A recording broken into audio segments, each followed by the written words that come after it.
Kenapa sih bangga dipanggil gemoy? Ngerti nggak sih arti gemoy itu apa? Itu artinya gembrot letoy. Ya kan? Itu harus bangga gitu dipanggil gemoy.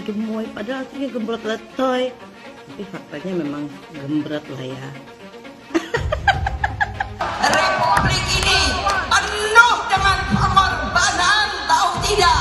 Mengapa sekarang kalian yang baru berkuasa itu mau bertindak seperti waktu zaman Orde Baru?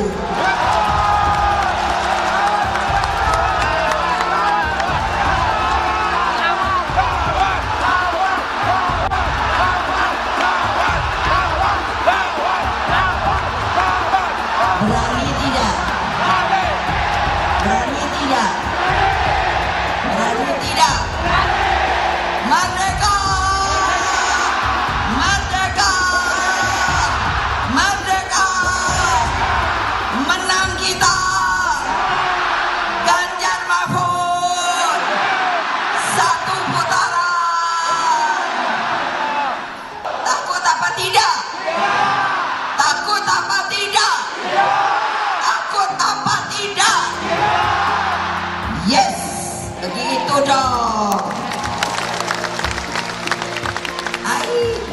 Mestinya ibu nggak boleh ngomong gitu, tapi udah jengkel, tahu nggak? Kalau kita bergerak pada tataran melawan radikalisme, maka kita pasti akan bicara tentang demokrasi. Mengapa begitu? Karena kelompok radikal ekstrim teror yang mengatasnamakan agama pasti mengharamkan demokrasi. Mereka menganggap bahwa demokrasi adalah produk manusia yang selalu diharamkan oleh mereka. Kawan-kawanku sekalian, saya tetap tidak akan pernah lengser dari perjuangan saya untuk melawan radikalisme. Sementara di sisi lain, kita juga harus menjaga demokrasi ini sebagai entitas perlawanan terhadap kelompok-kelompok yang ingin menumbangkan NKRI, yang ingin menumbangkan Pancasila, dan mereka yang punya niatan-niatan untuk membawa bangsa ini ke arah intoleransi. Kemungkinan koalisi Ganjar dan Anies Baswedan, apakah itu mungkin akan terjadi? Dukung Ganjar dan Anies tentu punya kecemasan bersama bahwa pemilu kali ini punya potensi kecurangan luar biasa dan potensi penggunaan alat kekuasaan. Saya tetap memprediksi bahwa tetap akan terjadi 2 putaran. Beda nih dengan yang dipropagandakan oleh Prabowo, bahwa pemilu nanti akan berlangsung cuma 1 putaran saja. Sekian puluh persen pendukung Anies kemungkinan di putaran kedua akan pindah ke Ganjar melawan Gibran. Mereka nggak suka Anies menang sebenarnya, tapi lebih tidak suka lagi kalau Prabowo yang menang. Ini juga masuk akal. Jadi prediksi saya, di putaran kedua nanti, kalau kubu Ganjar yang lolos, maka sebagian besar pendukung Anies juga akan lari ke Ganjar. Ini masuk akal sih, karena pendukung Anies kebanyakan adalah pembenci Jokowi. Meskipun sebagian besar dari mereka dulu adalah pendukung Prabowo. Tetapi dengan adanya Gibran yang sekarang ada di samping Prabowo, maka kebencian mereka terhadap Jokowi akan semakin tinggi. Dan lebih baik buat mereka memilih yang buruk dari yang terburuk, yaitu Ganjar Pranowo. Kiraan saya dari kacamata intelijen, itu strateginya saya lihat mungkin strategi sasarannya 1 putaran. Jadi kalau menurut perkiraan intelijen ini hari, dan kalau tidak ada perubahan yang signifikan, Prabowo, Gibran akan menang. Ini semua yang nanti siap menampung masa atau pemilihnya Anies Baswedan 2 putaran. Dengan asumsi Anies Baswedan kalah hingga 2 putaran, mereka akan masuk semua ke sini. Tidak mungkin kegamah. Itu analisa saya. Untuk seorang nasionalis, tempat berdiri saya hanya 1. Bukan pasang kaki, enggak. Pasang kaki 2, 3, enggak. Hanya pasang kaki di 1 tempat, yaitu di tempat orang-orang yang nasionalis, yang wawasan kebangsaan yang berfilsafat hidup Pancasila. Seperti Prabowo itu menyatukan diri dengan Jokowi waktu sesudah Pilpres bersatu lagi. Mereka bersatu karena punya satu wawasan kebangsaan, punya prinsip bahwa seorang nasionalis harus satu. Kalau sekarang sampai dua, itu menurut saya itu yang salah, bukannya saya yang salah. Saya tetap berdiri di prinsip bahwa nasionalisme adalah segalanya untuk Republik Indonesia. Saya selalu menggaungkan yang namanya narasi keberlanjutan, narasi penyempurnaan. Jadi nggak ada yang namanya arah baru atau perubahan. Kalau surveinya bagus, kita kerja keras lagi, biar bisa satu putaran. Bahwa sudah saatnya pemuda memimpin bangsa Indonesia. Prabowo Gibran! Saya ulangi sekali lagi semua, Prabowo Gibran! Cara reformasi dilokomotif juga oleh anak-anak muda. Terus kenapa orang mempersoalkan kalau anak muda yang memimpin bangsa ini? Pemuda lah yang akan menentukan siapa capres dan cawapres yang akan menang di pertarungan Pilpres 2024. Nah, yang pasti kalau buat saya dibandingkan misalnya Pak Gibran jadi maju gitu, Mas Gibran gitu ya. Ya saya pilih Ganjar sama Mahfud lah, karena lebih teruji kan. Anda jadi wali kota baru 2 tahun 3 tahun kan belum teruji juga. Ini urus negara loh, mau jadi presiden loh. Kalau Anda belum lengkap, belum pernah di legislatif, belum nasional ya maksudnya DPR, kan DPR belum ngerti nih pemerintahan seperti apa. Anda belum pernah di eksekutif yang tingkat provinsi, Anda nggak ngerti jadi presiden nanti. Ini bukan soal belajar coba-coba loh. Ini negara dipertaruhkan untuk 2045. Kita kan mau mencapai 100 tahun ini mau jadi apa? Kalau coba-coba, ini negara sebentar lagi 300 juta penduduk kita. Mana boleh kita kasih orang coba-coba. Saya tidak meremehkan anak muda ya. Anak muda bisa lebih kreatif gitu ya. Tapi bicara tata negara harus mengerti konstitusi. Anda bukan hanya untuk berani untuk maju. Kalau cuma berani maju, banyak bisa kita pilih orang berani maju. Tapi yang lengkap dengan track record ini kan butuh waktu pembuktian. Pasti Pak Ganjar, Pak Mahfud yang lebih pengalaman. Saya tidak mau anak cucu saya harus nunggu sekian tahun lagi. Pengalaman Jakarta gitu kan, nunggu lagi mundur. Males sudah. Jadi kita nggak usah coba-coba deh. Udah jangan dengerin janji-janji manis orang. Buktikan aja selama ini bagaimana. Lebih setuju lagi apa yang disampaikan calon presiden Pak Ganjar Pranowo. Tadi saya bisik-bisik ke beliau, Pak, nanti habis dilantik, besoknya langsung masuk ke kedaulatan pangan. Nggak usah lama-lama. Perencanaannya disiapkan sekarang, begitu dilantik besok langsung masuk ke kerja kedaulatan pangan. Sehingga swasembada pangan, ketahanan pangan, kedaulatan pangan itu betul-betul kita miliki. Dan saya yakin Pak Ganjar mampu menyelesaikan ini. Ya kita jujur aja ngomong, kalau Anda mau jadi presiden dan wakil presiden, nah kalau tanya sama saya, kamu mau jadi politisi, mau jadi apa sih? Ya kalau nggak beres negara ini, ya saya mau jadi presiden. Karena cuma jadi presiden bisa cepat membereskan itu. Coba lihat, kayak di DKI, kok nggak ada Ahok, nggak ada demo. Kalau Ahok nggak nyalon kan nggak ada masalah kemarin. Coba kalau ada Ahok, jadi Ahok itu adalah orang yang tidak boleh di politik. Karena dia membuat bangsa ini tidak bisa bersatu. Itu terbalik-balik. Yang pengen pecahin orang siapa? Kok saya yang dituduh? Ini bagi saya itu aneh gitu loh. Tapi itu fakta. Nah makanya saya tetap ada di PDI Perjuangan. Karena satu-satu partai yang tetap mencalonkan saya di DKI dengan ancaman macam-macam hanya PDI Perjuangan. Kata Ibu Mega, mau jadi apa bangsa ini? Kalau kamu Pak Ahok yang bisa kerja, yang jujur, tidak boleh mencalonkan diri. Masa orang yang nggak jujur, yang itu mau yang bisa dicalon, katanya mau jadi apa, bisa kerja apa?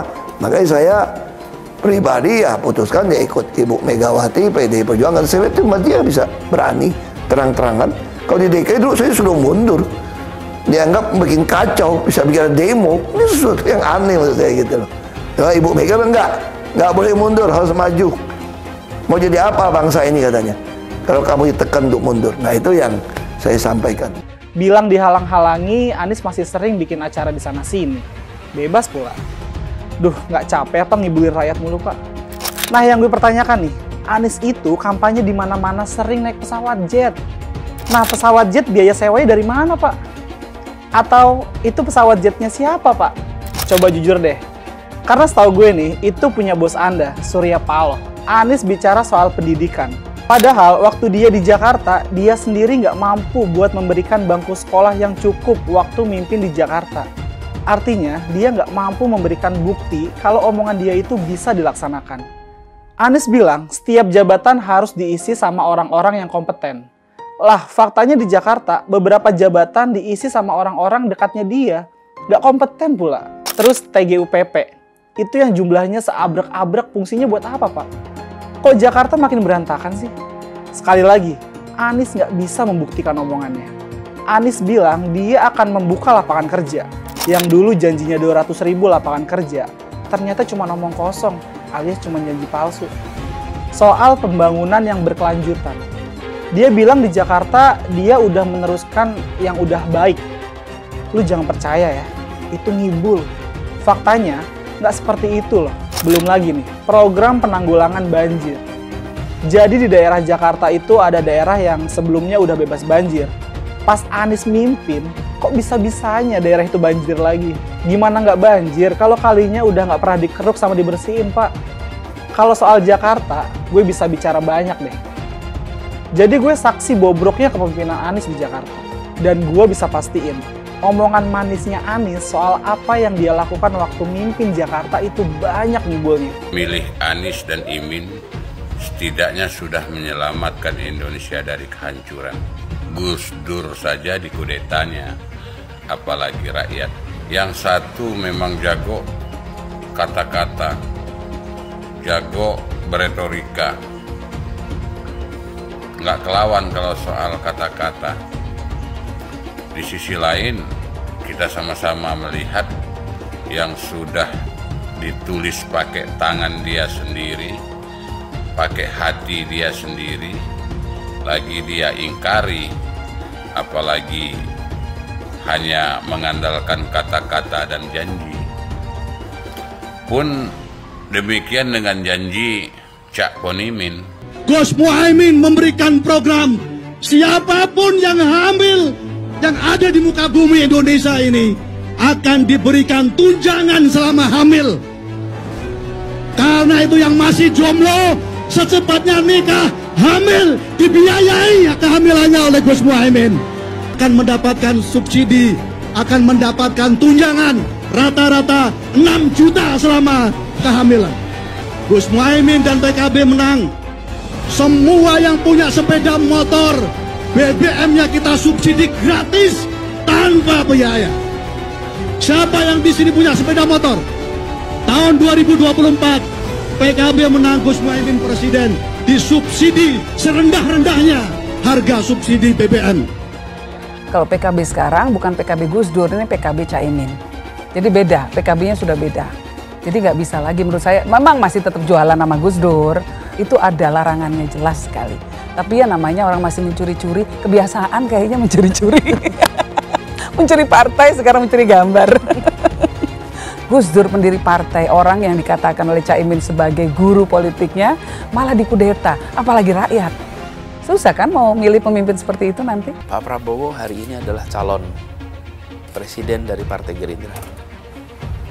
Saya sampaikan berkali-kali bahwa saya tidak ingin menjegal, saya tidak mau menjadi orang yang dibawa untuk berhadapan dengan Pak Prabowo dan menghentikan Pak Prabowo. Saya tidak mau. Dan saya katakan itu kepada siapapun yang datang kepada saya untuk berbicara tentang calon presiden. Yang nanti anak saya dan anak-anak saya akan ingat itu. Nah, saya tidak mau mengkhianati, menikam pada orang yang dulu sudah bekerja, membantu, dan berjuang bersama. Bapak Politik Identitas Indonesia Anies Baswedan, Bapak Intoleransi Indonesia Anies Baswedan, jangan lupakan, jangan terlena, jangan sampai dia pecahkan kita dengan dagangan ayat dan mayatnya. Air itu turun dari langit, turunnya ke atap rumah langsung sumur bor, bukan ke sungai dan ke laut. Saya mensyukuri kenapa kalah, kenapa ditahan. Saya bersyukur atas itu semua. Saya coba bayangkan ya, kalau seandainya waktu itu kita menang gitu ya, hari ini belum tentu kita bisa nikmati seperti ini. Kita bersyukur 5 tahun Tuhan izinkan kasih ke orang yang pintar ngomong untuk kerja. Coba kalau kita bayangkan gitu ya, kalau kemarin saya masih jadi gubernur, ini saya udah turun ini. Tapi yang pintar ngomong itu dikira orang hebat kan? Ini lebih berbahaya tahun 2024, langsung ketahuan karakternya. Langsung ketahuan itu. Di saya juga ada kutipan Pak di kamar saya Pak. Tulisannya, Jakarta telah mengambil keputusan yang fatal. Jangan hanya konsentrasi pada pembangunan benda-benda mati yang indah difoto dan bisa ditunjukkan dalam 5 tahun hasilnya. Kalau kita mau menilai sebuah janji, maka lihat janjinya atau lihat kenyataannya. Dulu janjinya apa ya? Dan ini aneh, betul-betul aneh. Ini bukan kampanye, tapi saya sampaikan di sini. Di satu sisi menyiapkan jalur-jalur air untuk dikirim ke laut, di sisi lain di lautnya dipasang dengan pulau reklamasi. Tinggal tunggu waktu jadi rob, air balik. Dan ini melawan sunnatullah. Kenapa? Air itu turun dari langit ke bumi, bukan ke laut. Harusnya dimasukkan ke dalam bumi, masukkan tanah. Di seluruh dunia air jatuh itu dimasukkan ke tanah, bukan dialirkan pakai gorong-gorong raksasa ke laut. Jakarta telah mengambil keputusan yang fatal. Bukan banjir, itu memang parkir air. Bukan banjir, itu memang parkir air. Masyarakat berkeliling dengan membawa toa untuk memberitahu semuanya, termasuk sirine. Kaibon 82 miliar. Apa alat transportasi yang dimiliki oleh hampir setiap orang? Alat transportasi yang dimiliki semua orang adalah kaki. Kalau seandainya orang Jakarta percaya Pak Anies jadi gubernur pun, saya berani jamin kok dia akan lakukan normalisasi yang sama seperti saya lakukan kok. Gak usah bohong lah. Ketika air sampai di muara, maka siap untuk dipompa ke laut. Pancasila Soekarno, ketuhanan ada di pantat. Anak Tuhan dari mana? Kalau Yesus anak Tuhan, bidangnya siapa? Besok di seluruh wilayah Indonesia kami katakan damai. Iblis hanya menggoda orang yang beriman. Makanya jarang-jarang orang kafir kerasukan setan. Yang kerasukan setan itu orang baik-baik. Jarang, saya belum pernah nengok Cina kerasukan setan. Pernah tak Ahok itu kerasukan setan? Enggak, setannya juga. Karena sesama setan dilarang saling menggoda. Karena di salib itu ada jin kafir. Karena di salib itu ada jin kafir.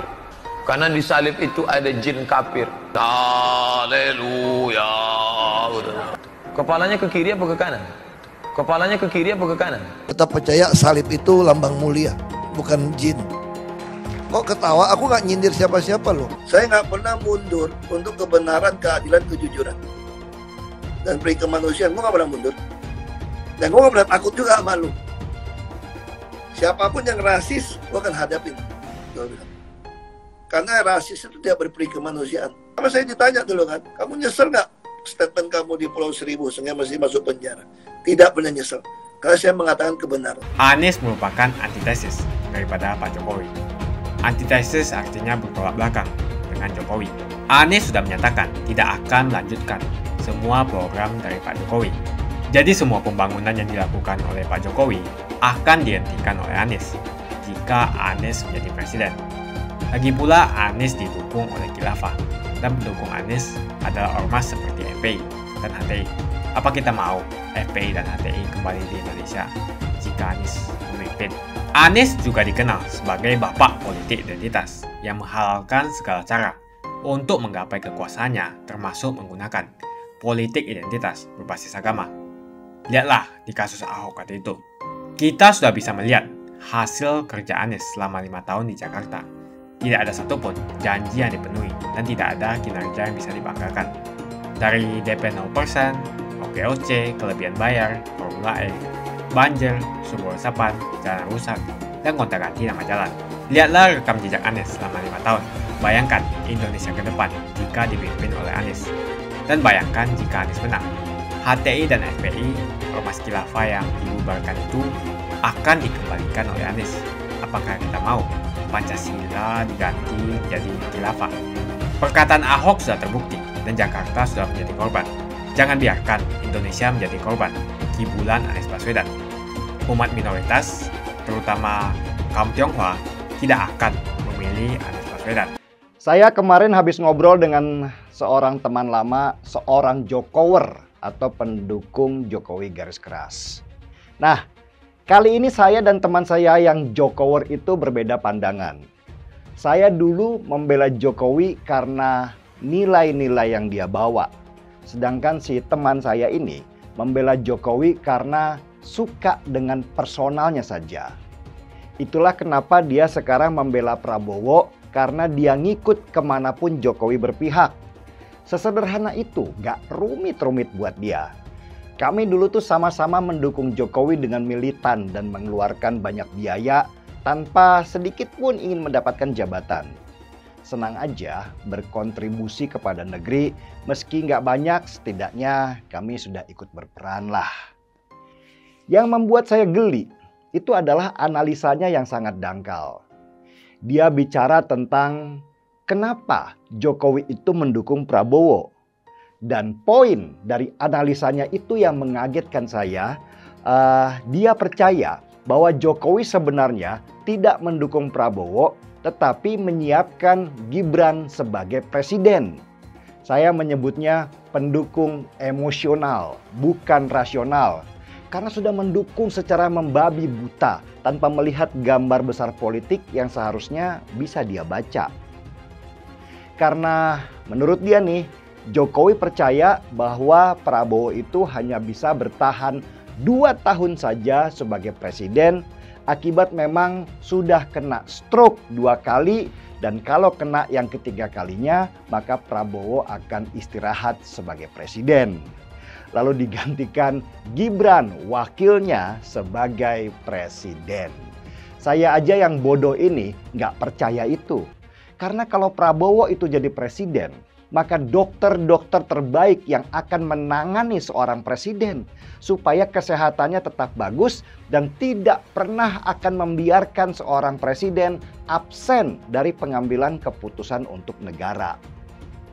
Ya karena saya malas berdebat dengan teman yang sudah memberhalakan Jokowi itu, saya sampaikan pandangan saya di sini saja.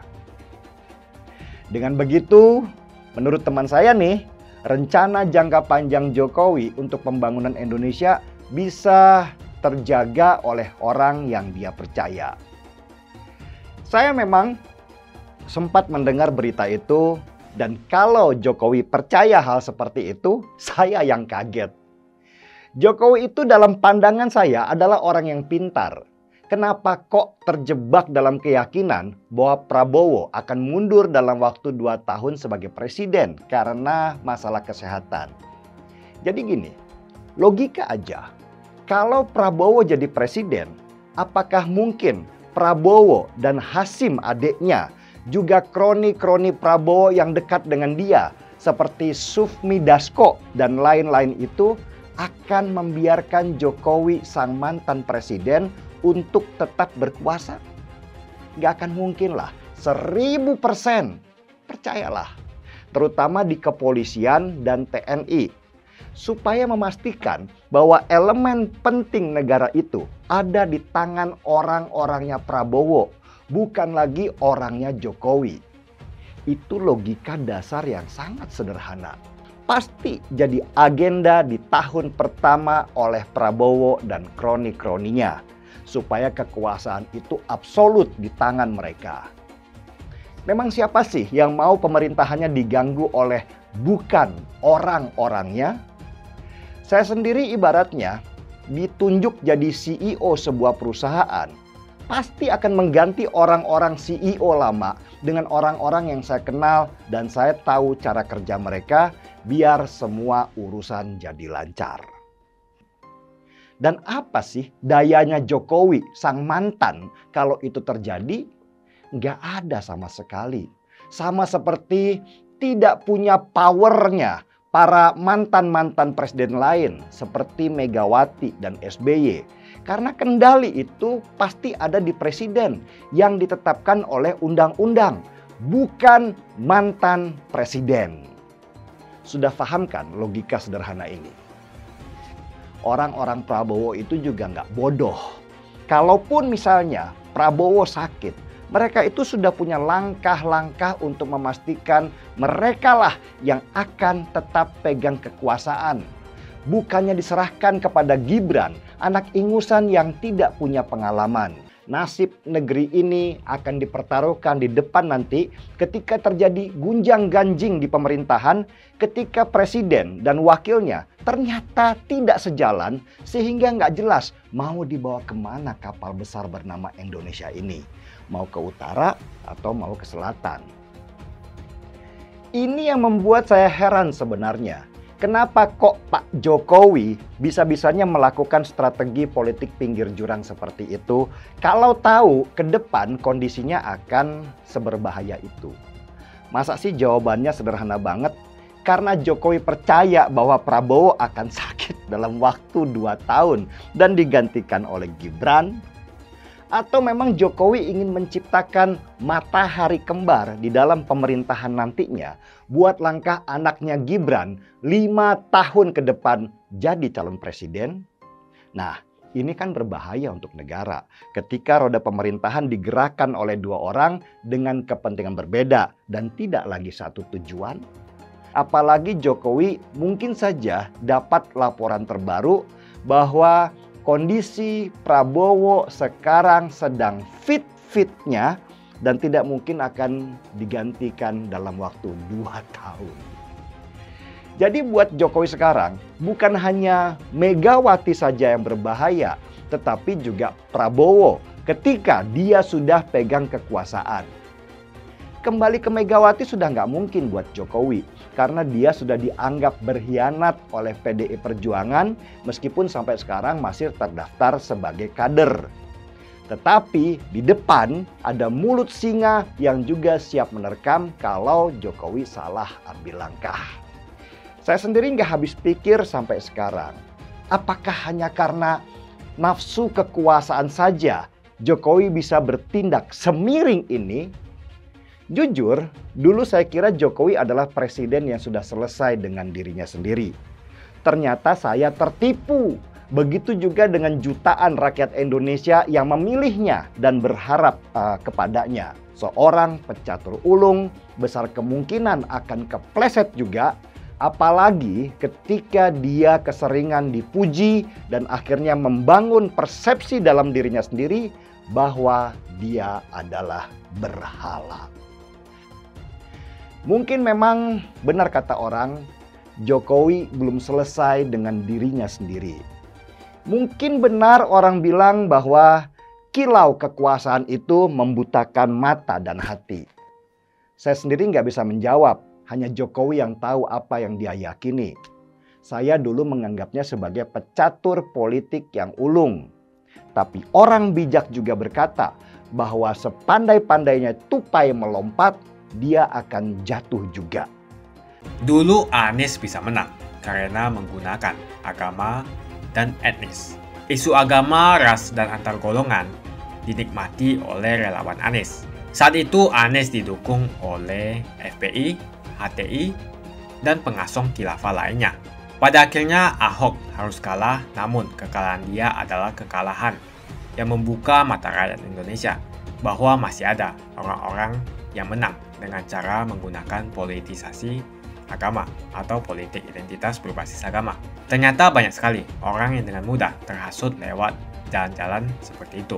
Relawan Anies terutama dari FPI, HTI, PA212 seperti Bahar Smith dan Rizik Syihab selalu menghujat Cina, etnis Cina. Tapi saat ini negara Cina sudah menjadi nomor 1 di dunia. Saya bangga sebagai Cina. Etnis Tionghoa dicap sebagai pemberontak, sedangkan etnis Arab dianggap sebagai Tuhan atau Tuan dari pribumi. Etnis Arab dipuja-puja dan dianggap sebagai dewa. Lihat saja Rizik Syihab dan Bahar Smith dipuja-puja, padahal mereka mengujar kebencian. Pengasong khilafah seperti Rizik Syihab, Bahar Smith, dan teman-teman, mereka hanya buat gaduh di Indonesia. Sedangkan negara yang mereka sanjung-sanjung itu, Arab Yaman, masih belum maju dan masih terbelakang. Saya percaya Indonesia dengan mayoritas pribumi juga akan menjadi negara maju. Seharusnya Arab Yaman belajar dari negeri Cina. Seperti kata kitab suci, belajarlah sampai ke negeri Cina. Anies dan juga pendukung Anies seperti Rizik Syihab, Bahar Smith, dan kelompok-kelompok HTI dan FPI harus belajar ke negeri Cina supaya tidak lagi melakukan kelebihan bayar. Yang jelas saya memilih pribumi, bukan yang dari Yaman. Ganjar jelas pribumi, nasionalis, dan pasti akan melanjutkan visi dan misi dari Pak Jokowi. Suara Ahok merepresentasi warga minoritas, dan etnis Tionghoa mendukung Ganjar Pranowo. Ahok pasti akan mendukung Ganjar, karena Ahok anti radikalisme. Ahok yang jelas tidak akan mendukung Anies Baswedan, karena Anies Baswedan didukung oleh kelompok khilafah, HTI, dan FPI, ormas terlarang itu. Anies merupakan antitesis daripada Pak Jokowi, dan diragukan kenasionalisannya, apalagi pribumiannya. Antitesis artinya bertolak belakang dengan Jokowi. Anies sudah menyatakan tidak akan melanjutkan semua program dari Pak Jokowi. Jadi semua pembangunan yang dilakukan oleh Pak Jokowi akan dihentikan oleh Anies jika Anies menjadi presiden. Lagi pula Anies didukung oleh khilafah, dan pendukung Anies adalah ormas seperti FPI dan HTI. Apa kita mau FPI dan HTI kembali di Indonesia jika Anies memimpin? Anies juga dikenal sebagai bapak politik identitas yang menghalalkan segala cara untuk menggapai kekuasaannya, termasuk menggunakan politik identitas berbasis agama. Lihatlah di kasus Ahok waktu itu. Kita sudah bisa melihat hasil kerja Anies selama 5 tahun di Jakarta. Tidak ada satupun janji yang dipenuhi dan tidak ada kinerja yang bisa dibanggakan. Dari DP 0%, OKOC, kelebihan bayar, Formula E, banjir, sumber resapan, jalan rusak, dan gonta-ganti nama jalan. Lihatlah rekam jejak Anies selama 5 tahun. Bayangkan Indonesia ke depan jika dipimpin oleh Anies. Dan bayangkan jika Anies menang. HTI dan FPI, ormas khilafah yang dibubarkan itu, akan dikembalikan oleh Anies. Apakah kita mau Pancasila diganti menjadi khilafah? Bagian Indonesia Timur yang mayoritas non-muslim seperti Bali tidak akan setuju dengan khilafah atau sistem khilafah. Mungkin Indonesia akan bubar jika Anies menjadi presiden. Perkataan Ahok sudah terbukti dan Jakarta sudah menjadi korban. Jangan biarkan Indonesia menjadi korban kibulan Anies Baswedan. Umat minoritas, terutama kaum Tionghoa, tidak akan memilih Anies Baswedan. Saya yakin karma Ahok mengejar Anies Baswedan. Dulu Anies memainkan politik identitas kepada Ahok. Sekarang Anies dipertanyakan kepribumiannya karena dia dari Yaman. Itu saja opini saya hari ini. Tuliskan opini kalian tentang Anies Baswedan. Jika kalian setuju dengan pendapat saya di video ini, pastikan kalian menekan like di video ini dan bagikan video ini ke teman dan family Anda supaya mereka semua mengetahui tentang informasi ini.